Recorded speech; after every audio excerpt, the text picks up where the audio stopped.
E whaawhelo e atu talafo wala Radio Samoa le nei fo i tae ao malo le soifua manuia, usi mea le whaafonga o talo le asolulu. Umi tele na whaitau pālota whaapitoa o le whainga pālota tele ni usila, ma a o whaatari ai o leo lo o solonga manuia whiutana inga maisi pāti e ana i le osia o le isi whainga malo fau. O le tala mai lea le taita e o le National Christopher Luxon i le tau nei lungo le News Talk set B, ma e ui o lo nātia i le taimi nei tala noanga o lo whaia i le vau le National. Ma pātia le Act whaapele New Zealand First, wa polo misi mai Luxon, e uma lava whaailoa whaalawa i tele mai i tua. E ilona tali tonunga i le umi o lo whaitau wai pālota whaapitoa, o le tolu vai aso wa umi tele, ma e sili atu ia Luxon le lua vai aso na iai mua mua. A o le ito e wha au popo le isi vai aso lea ua tolu iai vai aso ona o tangata wha ato a le sitala, i le aso le pālota. A o talia le whai unga loa i o le whainga pālota tele e au fiai ma le whaitawina o pālota whaapitoa. O lo masalo mia e ono to e mamulu isi no fua o le National, ma o lea e nate mo mia i pia le lango le Act, whaapele New Zealand First e o si ai le isi whainga malo. Reportia o lea ua whaia nei au kilani whiutana inga i le vao pāti nei e tolu, po le aai o lo ono nofo umaita i ta i e tolu Christopher Luxon, Winston Peters, whapeama David Seymour. O lo o whaasolo pea so e ngai le maliu o le pangota i le to ese in Chicago. Te fulu iwa tau sanga le matua o le pangota na o iai leo i le to ese i le whawa i aso tālu ai, tusa leo le afo le tu lai fitu i le tae au, o le aso lua fitu o se tema. O lo o talia nei reporti le mafu anga o le maliu o le pangota, ai pe ma fai fo i o na wha i loa wha lawa i tele lo na swafa. Ai mai le pulenga o le to ese i tala le tio ni usila, e le o iaini maa salo salonga i lo na maliu.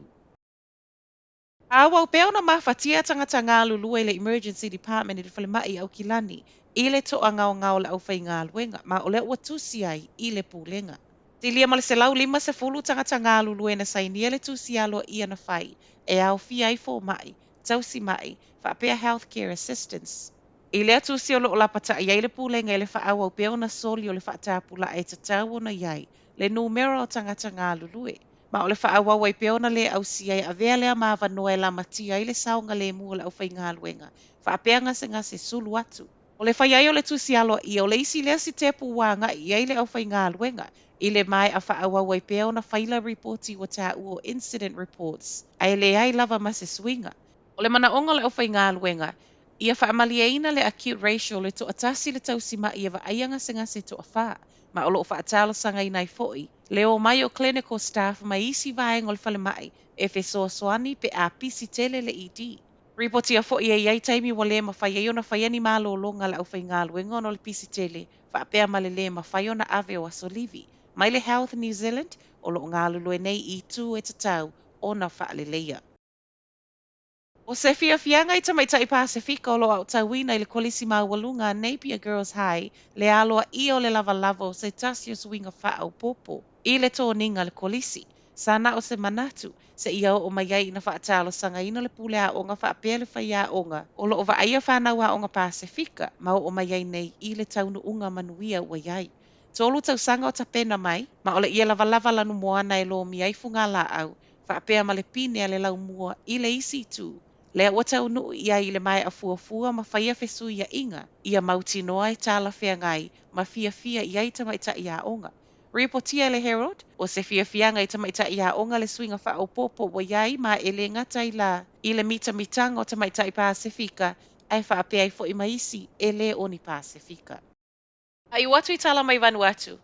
Ua tau fia le tu mau ma nei whai ngā malanga wa le whioa i to tonu Vanuatu whaapea le vā maisi atunu. Ai le ngata i leo whe malanga i ngai lungo le Sami, a o pāsia e le whao Lola, Pentecost Island.